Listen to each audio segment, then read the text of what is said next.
Quer saber quais foram os melhores livros que eu li em 2019 de gêneros variados? Olá, seja bem-vindo ao meu canal. Já vou pedir aqui para você deixar o seu like, para você fazer a sua inscrição se você gosta dos meus conteúdos e não esquece de assinar o sininho para você receber a notificação em primeira mão quando tiver vídeo novo.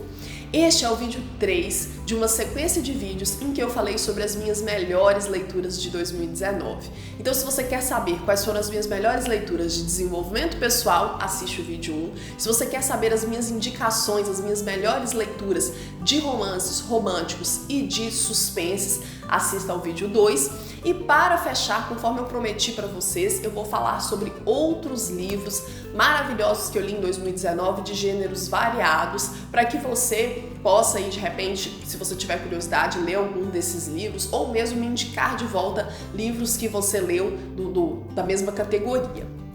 Bom, o primeiro livro que eu vou falar para vocês é um clássico, é o livro A Redoma de Vidro, da Sylvia Plath. Gente, esse livro é considerado um clássico, né, da literatura inglesa. E assim, é um livro maravilhoso, poético, mas ele é um livro extremamente triste. Sylvia Plath foi uma autora que, para quem quiser pesquisar sobre a vida dela, que conviveu a vida inteira com depressão. E a protagonista, esse livro é considerado até autobiográfico sobre alguns aspectos. A protagonista é uma moça que tinha tudo, né, que tinha um futuro brilhante pela frente, mas ela também é acometida por depressão. E o livro trata muito disso, né? Como que ela lida com essa depressão. E é uma época em que se adotavam meios como eletrochoque, né? Como a internação psiquiátrica para as pessoas que eram portadoras desse transtorno mental. E aí, assim, é um livro muito interessante, muito envolvente, mas ao mesmo tempo ele é um livro muito triste. Não é um livro para qualquer pessoa ler em qualquer época da vida, principalmente se você se envolve muito com a leitura, tipo eu. Se você não tiver psicologicamente legal, você acaba meio que absorvido pelo sentimento da protagonista. Então, assim, pra mim, eu graças a Deus, tô numa época muito boa da minha vida, li esse livro, assim, recebi com uma grande empatia em relação às pessoas que têm esse mesmo problema, mas fica a dica aí, que ele é um livro para você ler em uma fase da sua vida que você estiver bem, ok? Um outro livro que eu quero indicar é da Cris Guerra, uma autora mineira maravilhosa que ficou conhecida por conta daquele blog dela de looks diários, o Hoje Vou Assim. Hoje a Cris Guerra, ela é escritora, é colunista aí de algumas revistas, é daqui de Belo Horizonte, e o livro dela Procurava Amor em Jardim de Cactos. Basicamente, esse livro reúne os principais textos, as principais crônicas, né, os principais textos da Cris Guerra que foram publicados aí em diversos veículos de comunicação no país. Então é um livro maravilhoso, apesar de eu ter lido rápido, é um livro para você ir aproveitando ele aos pouquinhos. A Cris Guerra é uma pessoa que tem uma sensibilidade incrível e eu gosto muito de tudo que ela escreve. Tô até querendo ler o próximo livro, o penúltimo livro dela, aliás, o Para Francisco, que é o que ela escreveu pro filho dela, que também é resultado de um blog. Então, se você conhece esse livro, já leu alguma outra obra da Cris Guerra, comenta aqui embaixo. O terceiro livro também é um livro clássico, é um outro livro triste, que é o Diário de Anne Frank. Como vocês sabem, o Diário de Anne Frank é um retrato de uma menininha, de uma adolescente, são as impressões dela a respeito da guerra, da Segunda Guerra Mundial. E eu tive a oportunidade de ir na casa da Anne Frank 2 vezes quando eu visitei a Holanda. A primeira vez eu ainda não havia lido o livro, a segunda vez representou muito mais para mim, porque eu já havia lido o livro.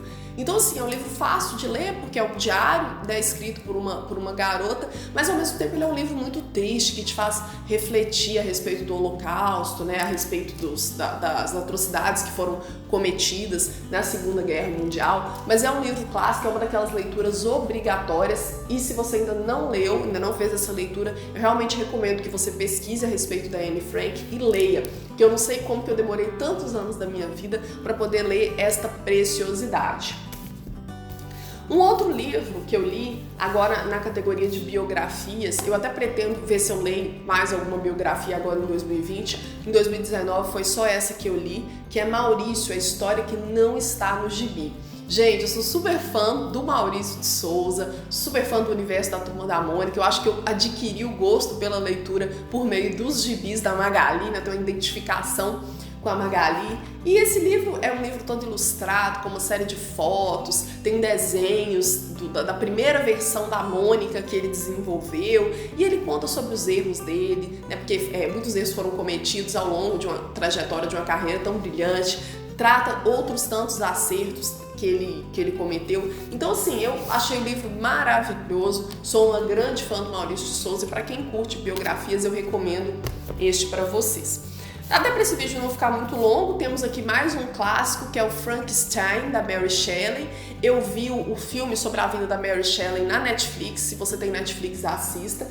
E assim, eu já estava muito curiosa para ler o Frankenstein, li esse livro, assim como o da Sylvia Plath, para o clube do livro que eu participo, né, que é o Leia Mulheres. E assim, é uma obra muito interessante, é uma obra maravilhosa, é uma obra difícil de ler, ela é muito descritiva. Eu lembrei das obras do José de Alencar, que tem aquelas, às vezes, uma página inteira para descrever a natureza e aquela coisa toda. Esse livro também tem um pouco disso. É uma obra considerada romântica, né? Uma obra aí do romantismo, um clássico da literatura inglesa também. E, enfim, todo mundo conhece a história do Frankenstein, só que essa história do Frankenstein aqui é um pouco diferente do que aquela que é retratada, né, nos filmes, nos desenhos, nas séries. Para quem gosta do gênero, eu realmente recomendo que você leia a verdadeira história do Frankenstein. E para nós finalizarmos, este livro também foi enviado pelo Clube Leitura, que é um clube de assinatura de livros que eu participo, Extraordinárias Mulheres que Revolucionaram o Brasil. É de duas jornalistas, Duda Porto de Souza e Ariane Carraro.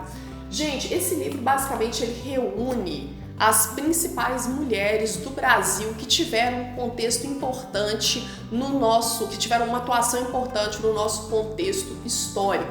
Então tem tanto mulheres brasileiras como aqueles chamam de abrasileiradas, né, que foram mulheres que não são naturalmente brasileiras, mas que moraram aqui e fizeram a diferença no Brasil. Então, só a título de exemplo, nós temos, por exemplo, deixa eu pegar uma aqui, a Berta Lutz, que foi uma das sufragistas, né, uma das mulheres que lutaram aqui pelo direito de voto feminino no Brasil. Essa conquista é muito atribuída a ela. Então, assim, para quem gosta de história, para quem gosta de história das mulheres, é uma obra bem bacana. Foi indicado no Clube do Livro até por ocasião do Dia da Mulher. Pessoal, são essas obras. Sei que não é um tema que eu costumo falar muito aqui no canal, mas se eu for abrir um outro canal só para falar sobre as minhas leituras, eu vou ter muito trabalho para produzir conteúdo. Espero que vocês tenham gostado. No inicinho de 2021, eu vou fazer um livro neste mesmo formato, falando sobre as minhas melhores leituras deste ano de 2020. E se você gosta de ler, se você tem alguma leitura para me recomendar, não deixe de comentar aqui embaixo, porque nós vamos seguir aí falando sobre tudo que diz respeito ao universo dos estudos. Um grande abraço e até mais!